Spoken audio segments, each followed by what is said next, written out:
¿Sabías que en una isla del sur argentino, allá por la década del 40 y del 50, se llevó a cabo un proyecto secreto para obtener energía del átomo de manera no convencional? Bueno, hoy estuve conversando con Juan Ignacio Gerini, que me contó esta historia de un periodo espectacular de la ciencia argentina. Pasen y escuchen, no se pierdan esta maravillosa historia.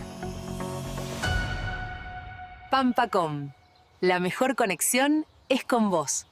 Bueno, el asunto interesante acá es que en 1951, en marzo de 1951, Argentina fue noticia mundial.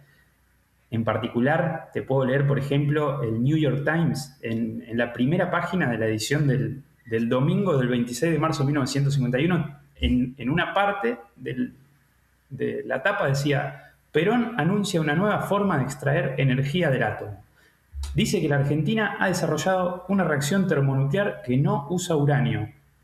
Esto textual lo estoy leyendo, traducido, ¿no? Sostiene que las pruebas han sido exitosas. El método se asemeja a los procesos que tienen lugar en el Sol. ¿Qué estamos diciendo acá? Estamos diciendo que Argentina descubrió la forma de hacer la fusión nuclear en 1951, tapa de New York Times.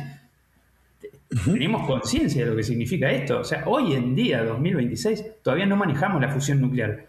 Y en 1951 aparentemente Argentina la había descubierto. Esto fue sensación. Solo para poner en contexto, 1951 ya es después de las bombas atómicas de Hiroshima, Nagasaki y todo el desarrollo.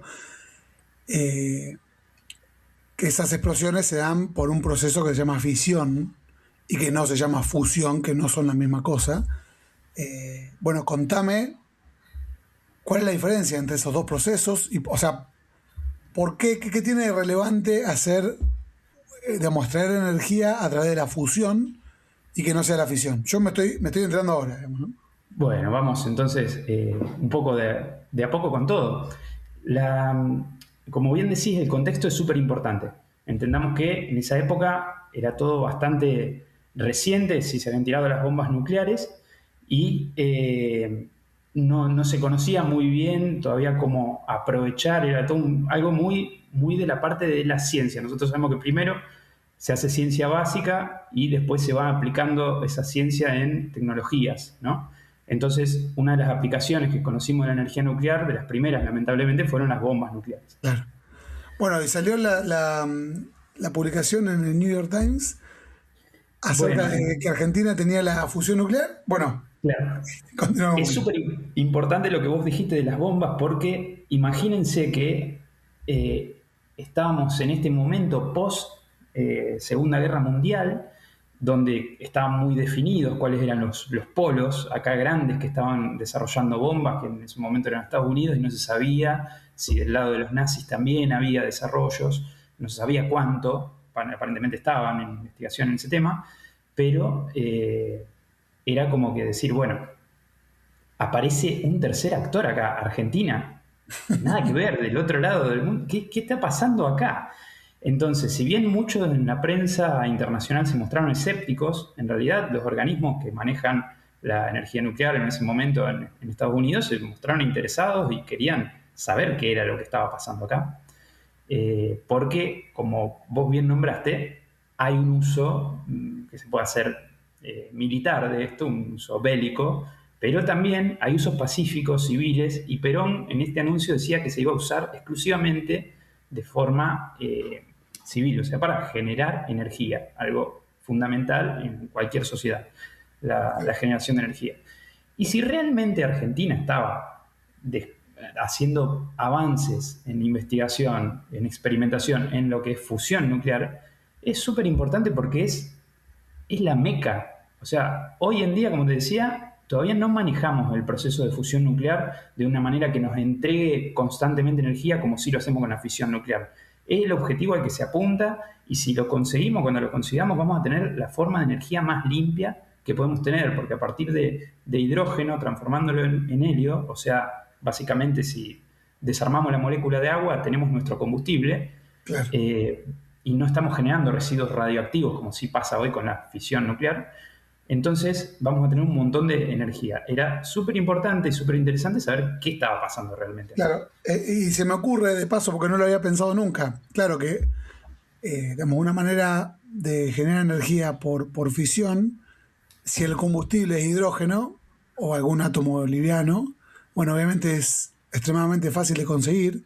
Y yo nunca me había puesto a pensar que los reactores nucleares actuales, que funcionan por fisión, el combustible hay que irlo a buscar a la montaña digamos, ya es caro de por sí lo que uno tiene que romper, o estoy confundido. Sí, depende de los combustibles que usen, o sea, no todos los reactores nucleares son iguales hoy por hoy, pero hay que usar algún elemento pesado como el uranio, trabajarlo un poco y después de eso se transforma en combustible. La central, por ejemplo, Atucha 1 usa un uranio enriquecido, pero es como tiene menos procesos que otras centrales nucleares más modernas que necesitan un uranio que ya tiene un trabajo más grande sobre la molécula antes de que se transforme en combustible. Y Argentina es uno de los pocos países que puede producir también combustible para reactores nucleares. Claro, pero de por sí el uranio no es algo que abunde en la naturaleza tanto como para tener combustible de sobra todo el tiempo, digamos, ¿no? No, claro, lo bueno es que se necesitan muy pequeñas cantidades para los reactores, pero es algo difícil de conseguir. Y en Argentina también al menos hubo canteras de uranio que se pueden conocer en la zona de Malargüe, allá en Mendoza. Hay lugares donde había uranio que se encuentra naturalmente como cualquier mineral. Interesantísimo. Muy bueno. Así que, bueno, ahí estaba la cuestión. Un nuevo país que estaba manejando los secretos hasta ese momento de las reacciones termonucleares, que era Argentina, un jugador fuera de contexto y con un presidente que llamaba mucho la atención a nivel mundial ya por entonces, y que obviamente se trataba de asesorar a un presidente antes de hacer semejante anuncio. Y bueno, lamentablemente, como imaginarán, eso no fue exactamente así, ese anuncio. Y ahí es donde yo quería dar a conocer esta curiosidad, porque hoy en día no es tan conocido, pero para mí merece una superproducción para hacer una ficción esto, que es la historia de qué pasó ahí. Básicamente, para no hacerlo muy largo, esto está documentado en un libro de Mario Mariscotti, que es un físico argentino también muy relevante en el área nuclear. Él estudió en el Balseiro y escuchó esta historia repetidas veces, tipo mito, leyenda, entonces se dedicó a investigar y a hacer un libro en donde documentara bien con pruebas y evidencia, que es el libro que se llama El secreto atómico de Uemul, que tiene una reedición bastante moderna, porque en realidad lo escribió en el 86, pero cuenta toda esta novela, que es un personaje austríaco que trajo Perón y que lo instaló en Bariloche a hacer investigación. Entonces, ¿qué es lo que hizo? Fue a buscar bien qué era lo que había pasado en el 51, porque ya habían pasado más de 30 años de todo esto. Bueno, como sabrán, como les dije, él es egresado del Instituto Balseiro, que está en Bariloche. Entonces, ahí empieza a haber conexiones. ¿Qué pasó? En el año más o menos 48, Perón trajo a este austríaco que se llama Ronald Richter, que aparentemente tenía títulos de la Universidad de Praga, doctorados, todo, cosas que hoy estaban un poco en duda de cuáles fueron exactamente sus estudios académicos, pero era alguien que tenía trayectoria, aparentemente, y que estaba exiliándose de Alemania, como muchos científicos se exiliaron en el 45. Y tenía algún conocido en Córdoba que estaba trabajando en la parte de aviación. Kurt Tank era un personaje también exiliado que ya estaba trabajando en Córdoba. Y bueno, lo conocía a él y terminó haciendo de nexo directamente con el presidente Perón, en donde se encontraron, decayó bien y Perón decidió hacerle una apuesta a que este científico podía llevar adelante una investigación que era de punta, de vanguardia, digámosle, a nivel mundial, así que le puso todos los recursos a disposición, salteándose muchos procesos, digamos, de verificar a ver bien cuáles eran los estudios de este señor. Quizá esos fueron los problemas. Pero durante 4 años tuvo mucho apoyo directo de la presidencia de Perón. Entonces, en la isla Huemul, en Bariloche, dentro del lago Nahuel Huapi, él generó toda una serie de laboratorios y lugares en donde llevó a cabo experimentos, pero él era el único físico de carrera y tenía técnicos y ayudantes de todo tipo y militares que custodiaban la isla porque para él se estaba llevando adelante algo que podía ser susceptible de que lo espiaran. Se estaba llevando adelante estudios de vanguardia que eran súper importantes, como dije antes, también por estrategia de poder militar. Entonces, tenía todos sistemas de vigilancia, estaba medio perseguido Ronald Richter con que le robaran sus ideas, entonces no quería físicos, no quería alumnos. En algún momento le propusieron llevar alumnos de física para que vieran los avances que él estaba haciendo, cual era una idea genial. Él no lo aceptó y tuvo muchos conflictos con las personas que tenían que cuidar esa isla, los coroneles que estaban a cargo, porque él directamente, cuando tenía algún problema, le escribía a Perón, se escribían cartas, se salteaba todos sus procesos y generaba grandes libros. Interesantísimo que eso pase en Argentina. Pues no se me ocurre, de momento es bien hollywoodense, que haya una isla donde hay un laboratorio secreto. Me llama la atención. Me llama la atención de que haya sido cierto, digamos. Claro, y que él tenía, de hecho, una parte más alta de la isla, tenía como un lugar donde podía mirar a ver si algún lugar lo estaban espiando, tenía pensado sistemas para salir de la isla en lanchas, un poco para mantener el secreto, le servía que fuera una isla, pero él también decía que por seguridad, por si algo salía mal. Por si algo explotaba. Sí, pero todo muy de ficción. Y uno al leer este libro, a mí me quedó la impresión de que este señor Ronald Richter, esto es un juicio de valor propio, ¿no? No es que fuera un mentiroso exactamente, un estafador, sino que realmente él se comía este papel de que nada, era así todo muy de ficción. Estaba pensando que le iban a venir a robar sus ideas y que era un investigador de primera línea, y en realidad, bueno, la ciencia no se construye así en solitario. Eso quizá era una idea muy antigua. Hoy en día se necesitan equipos de trabajo para hacer desarrollo. Tal vez una enseñanza, obviamente, ¿no? Pero bueno, esto como me estás describiendo es antes del 51 que sucedió, porque en el 51 es cuando Perón lo anunció. De hecho, yo me estoy enterando, obviamente, nunca supe que haya sucedido ese anuncio, digamos, ¿no? Claro, todo este proyecto Huemul fue entre el 48 y el 52. En particular, en el 51 fue que se anunció, porque había habido meses atrás una prueba supuestamente exitosa. Richter lo comunica a Perón, deciden hacerlo en una rueda de prensa, y entonces ahí en marzo del 51 se muestra que había avances concretos. La verdad es que después de ese anuncio se intentó continuar en esa línea, hubo un primer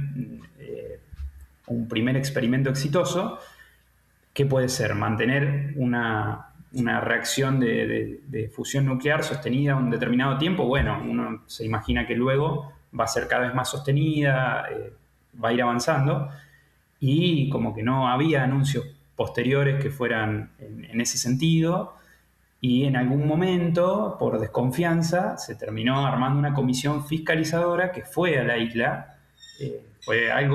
Tuvo un proceso con mucha lucha ahí de poder, en donde Richter se resistía a que eso ocurriera. Claro. Y cuando terminó ocurriendo, bueno, la comisión esa fiscalizadora estaba integrada por distintos expertos de áreas, otros quizás no tan expertos, pero el que lideraba esa comisión fiscalizadora fue Antonio Balseiro, que ya nombramos su apellido, así que de ahí viene un poco esta conexión. Tenía 33 años nomás y fue un físico muy destacado. Falleció bastante joven de cáncer, pero fue el líder de esa expedición, y junto con, podemos decir, el número 2 de la expedición, que fue Mario Báncora, un rosarino, también otro físico importante de Argentina. ellos dos fueron, de toda esa comisión, los más escépticos, que cuando empezaron a ver qué era lo que estaba sucediendo ahí, se dieron cuenta que no estaba muy apegado al método científico, que no pudieron ver de replicar el experimento. El resto de la comisión estaba medio dudosa porque se ve que Richter tenía una personalidad bastante atrapante para vender qué era lo que estaba haciendo y bueno, si uno no conoce bien y no ve las cosas con escepticismo, se ve que puede caer en la tentación de creer que era lo que estaba pasando.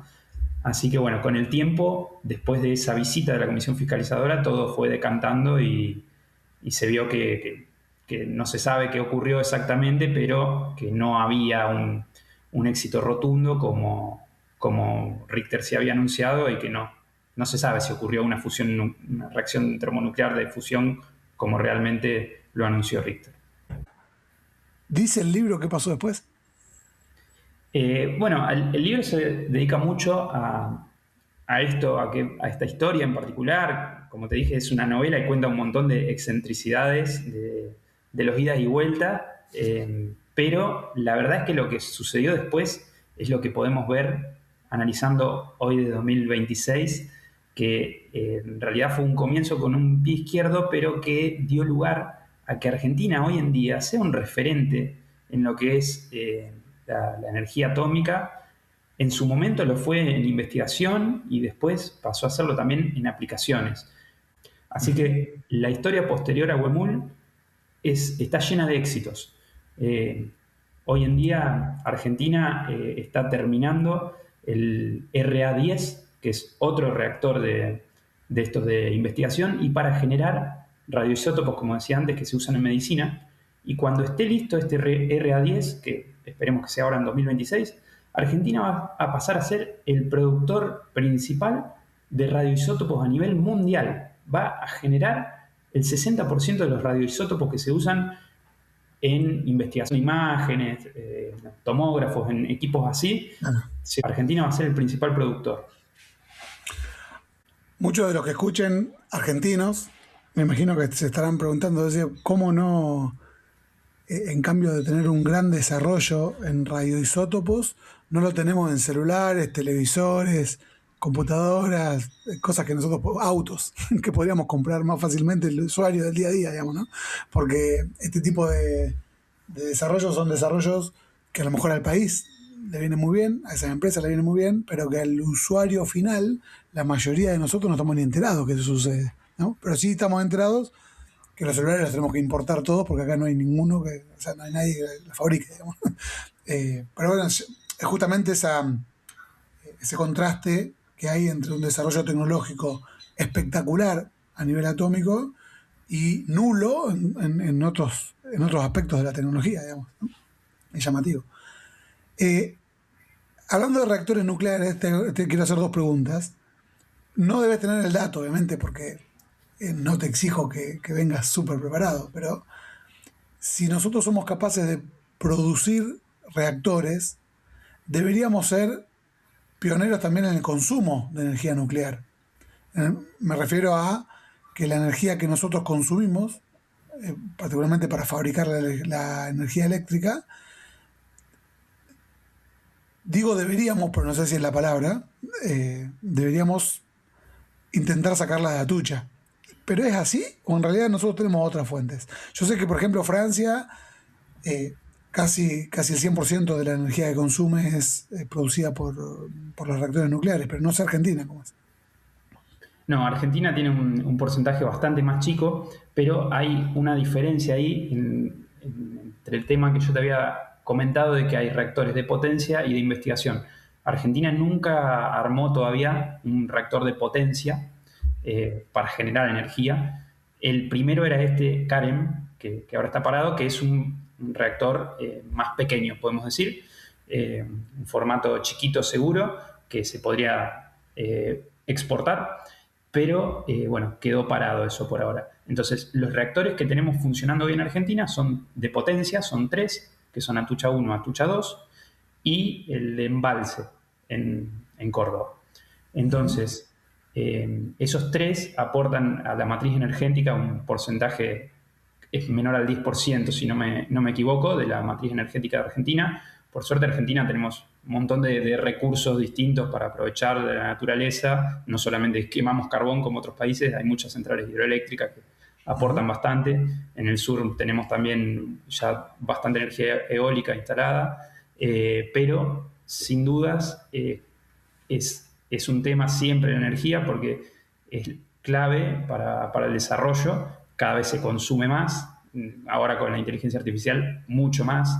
Entonces vuelve a estar, por ejemplo, con la inteligencia artificial, los grandes centros de datos, vuelve a estar en boga el tema de hablar de cómo está compuesta esa matriz energética, porque mucho se pide que sea sustentable, ¿viste? Según políticas que con los años ir haciéndolo más sustentable, pero también va generando problemas a veces las energías que son renovables, como el gran apagón de España que ocurrió en 2025. Eso tiene que ver con que en su matriz energética hay muchas energías como eólica que varían mucho y no entregan por ahí una potencia tan estable, sino que dependen justamente de si hay viento, si hay sol, varía mucho por eso. Entonces se vuelve a hablar de que la más segura, la más limpia y que hoy por hoy nos funciona muy bien es la energía atómica, y hoy por hoy, como dijimos, tenemos la fisión, o sea, seguir usando uranio, todo como en su momento inició, que en un momento fue un poco mal visto después de los accidentes de Chernobyl en esa época, que hay un montón de cosas para hablar de atrás de qué sucedió ahí, pero la verdad es que sigue siendo una de las formas más limpias de generar energía. El de Fukushima, un poco más acá. Claro, un poco más moderno, el de Fukushima, pero sigue siendo de lo más limpio, porque la cantidad de residuos que se genera, si están bien tratados, no son mucha cantidad, obviamente son radioactivos, son peligrosos, pero otro tipo de formas de generar energía, transformar energía, son mucho más nocivas para el medio ambiente que la fisión nuclear. La respuesta definitiva a esto es la fusión, que es lo que Argentina anunció en el 51 y hoy seguimos buscando. Claro, claro. Respecto a generar energía con reactores nucleares, es una dicotomía que está muy buena, digamos, porque todos sabemos que es energía limpia o bastante limpia, pero también sabemos que hay alguna probabilidad, si bien es baja, pero bueno, ya sucedió y uno se espanta con esas imágenes, de que produzca una catástrofe total, como pasó con Chernobyl y Fukushima. Entonces uno como persona diría, bueno, a mí me encanta la energía nuclear, yo quiero consumir energía nuclear, pero el reactor ponémelo bien lejos de mi casa, por favor. Sí, por eso hay que apuntar a la fusión, que la fusión no sería grave, como sí pasa con la fisión. Pero bueno, hoy en día tiene tantos métodos de seguridad, es como cuando hablamos de un avión, de volar. O sea, hay tantos métodos de seguridad que realmente cuando pasa algo como Fukushima, porque salieron mal un montón de variables, pero un montón juntas. Es muy improbable que pase. Está bien. ¿Qué le contestaría a una persona que te hace esta pregunta? Bueno, pero si Argentina produce reactores para investigación, estamos a un pasito de producir reactores de potencia. ¿Por qué no nos largamos a producir reactores de potencia y listo? Sé que es una pregunta simplista, pero bueno, es válida. Esa era la idea. Esa era la idea, que este proyecto Karen que está en curso tiene que ver con eso, con generar un reactor de potencia que sea un producto interesante, exportable. Es muy distinta la infraestructura y la tecnología para un reactor de investigación que produce muy poca energía en comparación con el que genera el de potencia, que tiene como objetivo alimentar una ciudad. Entonces, bueno, es como que se aprovecha todo el conocimiento, el know-how de los de investigación, y se pretendía hacer un reactor de potencia pequeño, modular en particular se llama. Y sí, hace muchos años que viene esa idea, y bueno, con los idas y vueltas económicos en el medio, o sea, es una idea que ya viene de antes del 2000, hacer este reactor. Y que hoy en día en el complejo nuclear de Atucha hay un edificio que ya está construido, está casi terminado, para este reactor de potencia Karen, que sería el primero, que como para terminar de validar el prototipo, y después de eso generar reactores exportables. Claro, porque Pero se ve está que es muy totalmente difícil frenado. hacerlo. O sea, reactores de potencia está claro que existen en todo el mundo, porque todos los países que tienen, bueno, tienen un montón. Entonces, yo me imaginaba que esos reactores de potencia se podían fabricar de una manera bastante industrializada. O sea, armar un reactor como el que vos me nombrás, que yo no lo conocía, armar uno, 6 meses después armar otro, y armar otro, y armar otro, y, digamos, producir en serie. Yo me hacía esa idea en la cabeza, pero obviamente es una idea que uno se hace en la cabeza por ignorante, digamos, porque evidentemente no tengo ni idea de cómo, de la complejidad que debe ser, digamos, porque si de antes más allá de los vaivenes políticos y económicos, ¿no? Que son enormes, pero si de antes del 2000 se quiere hacer un reactor y en 26 años no se fue capaz de armar uno, bueno, evidentemente tiene una complejidad exorbitante armar uno, no sé. Sí, además sucede esto que te decía que por las cuestiones de seguridad no es fácil que se valide y se apruebe el funcionamiento de un reactor. Hay un organismo internacional que regula toda la seguridad que tiene que ver con energía atómica, entonces a la central de acá de Atucha la vienen a auditar desde París, desde algún lugar, y la gente de Argentina va a auditar otras centrales en otras partes del mundo, y hay toda una colaboración cruzada que hace que los estándares de seguridad de las centrales nucleares sean altísimos. Por lo tanto, para que sea aprobado un nuevo tipo de reactor, tiene que pasar por una cantidad de testeos y de aprobaciones enormes, me imagino. Uno podría agregar, la vienen a auditar a menos que se haga en secreto en una isla. Entonces ahí no. Bueno, en esa época las cosas eran muy distintas, era todo muy nuevo y por eso era muy posible algo así. Claro. Pero no muchos manejaban la información al respecto. Pero bueno, esta persona había estado trabajando en eso, Ronald Richter, y era creíble. Así que bueno. Vale la pena también justamente decir ahora, digamos, la fragilidad del sistema, digamos, porque así como hoy en día, por suerte, Argentina sigue estando dentro del top 10, con algunas decisiones podría desmantelarse todo muy rápido, más rápido de lo que uno que quisiera, digamos, así que bueno, es una advertencia para todos, ¿no? Juan, si vos tuvieras que elegir ponerte en los pies de un científico cualquiera de la historia actual, del pasado, para vivir la vida de él, ¿a quién elegirías? Ya la traigo pensada la respuesta porque también ya conozco tu podcast. Pero un científico que me gusta mucho es Frank Drake. No sé si lo conoces, se nombra mucho al lado de Sagan. Frank De Drake. la ecuación de Drake. Claro, también. Contame, Eh, bueno, me gusta porque tiene una formación en ingeniería, Ajá. en astronomía y tiene mucha práctica también porque él estuvo en el ejército, hacía temas de criptografía, estaba cerca de la electrónica, como que su conocimiento es amplio, me siento un poco identificado de que no se hizo muy específico de un tema, sino que unió varios temas. Ujú. Él sí fue un científico. Yo soy ingeniero nomás, me quedé en esa parte. En el resto soy más aficionado. Pero eh, tuvo como vos decís, lo más conocido de él, la ecuación de Drake. No es exactamente una ecuación, sino que fue una manera de ordenar la génesis de esa ecuación. Fue una manera de ordenar los temas que se estaban tratando en un congreso. Entonces, me parece un ejemplo fantástico de pensamiento también de organizar y tratar de Claro. poner en un número eh, cuántas civilizaciones inteligentes hay. Esa sería la respuesta a la ecuación de Drake también, para poner en Claro. contexto. Entonces, esa ecuación tiene varios factores. Muchos de ellos son de astronomía, de conocimiento, de decir, por ejemplo, cuántos planetas hay alrededor de una estrella, cuántas estrellas tienen la capacidad de tener eso, y hay otros factores que son más culturales. Entonces, hay un factor de esta ecuación de Drake que es cuánto tiempo vive una sociedad tecnológica. Y esa es una respuesta que nos apunta directamente, como que nos vuelve, estamos tratando de calcular cuántas civilizaciones extraterrestres hay, Bueno, un factor es, en la época que se consiguió la ecuación de Drake, estaba en auge la Guerra Fría, la posibilidad de extinguirnos nosotros mismos por la tecnología que habíamos generado, por las bombas atómicas que estábamos hablando. Entonces, decir, mira, la vida que prospere en el universo depende de si se autodestruye o no.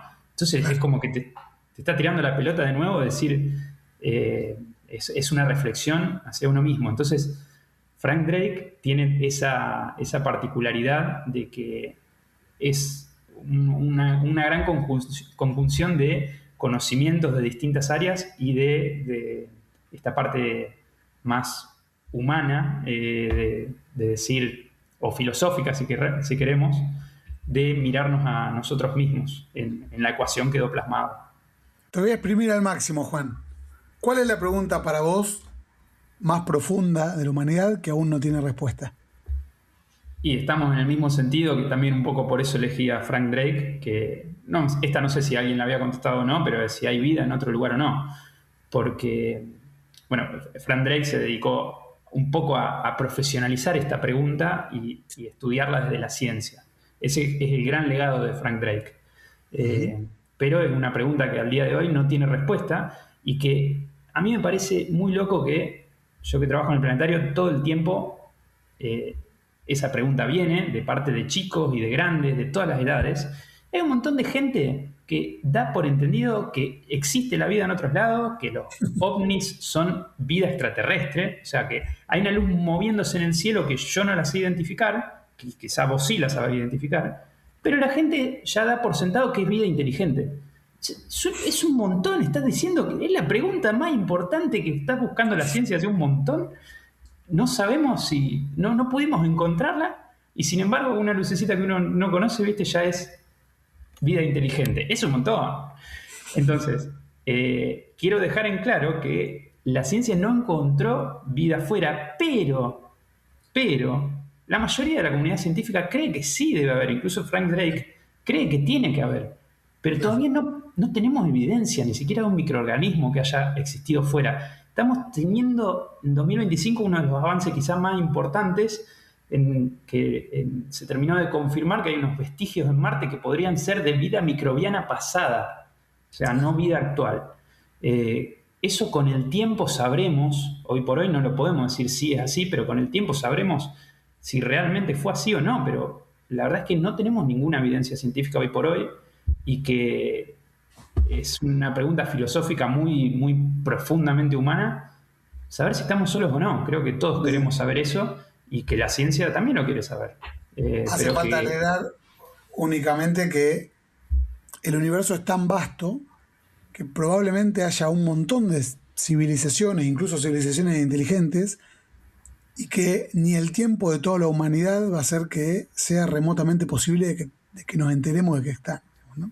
Por más de que nosotros miremos y tengamos un montón de técnicas para intentar dilucidar si hay o no vida en otras estrellas, si no nos toca en un vecindario muy, muy, muy cercano, es muy probable que nosotros nos extingamos, sea cuando sea, y que la vida en otras galaxias bien lejanas no nos enteremos jamás. Es una posibilidad.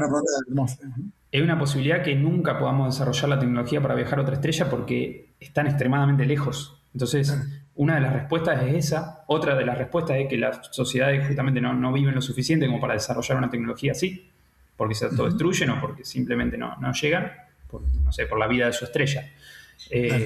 Pero es una pregunta abierta hoy por hoy, entonces no sabemos si algún día vamos a poder encontrar la evidencia o no. Yo apuesto a que sí, por lo menos dentro del sistema solar, de que algún microorganismo, aunque sea, no digo vida inteligente, pero algún tipo de vida, podamos decir, sí, acá hubo vida.